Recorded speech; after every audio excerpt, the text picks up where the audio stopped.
Saya faham risikonya besar. Baru menteri bisikkan kepada saya tentang beberapa pimpinan polis yang terus diugut. Dan kita akan ambil langkah apa yang perlu.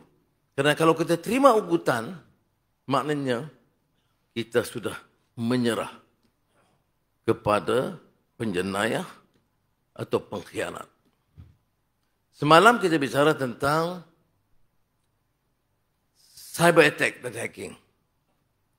Dan agak berat terhadap MAHB dalam satu hari yang lalu. Jadi perbincangan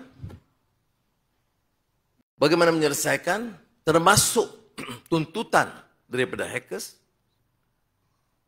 untuk memperolehi dana 10 juta dolar atau sebagainya.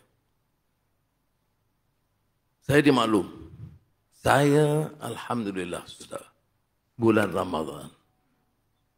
Saya tak tunggu 5 saat. Saya terus jawab no.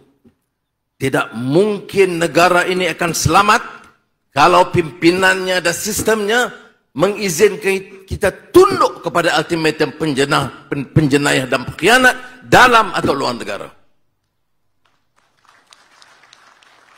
Ya. Ada risiko? Ya. Dan kita harus hebahkan kepada rakyat. Ya.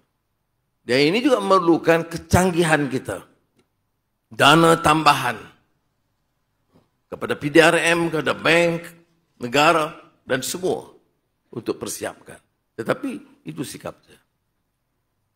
Dan saya lebih yakin kerana jentera itu nampak bersama kita. Kalau tidak apa makna madani? Dengan nilai. Siapa tidak mau kemajuan? Siapa mau elak daripada gangguan? Tetapi saya nak beri ini sebagai contoh. Bagaimana kita harus bertindak dengan wajah dan waras.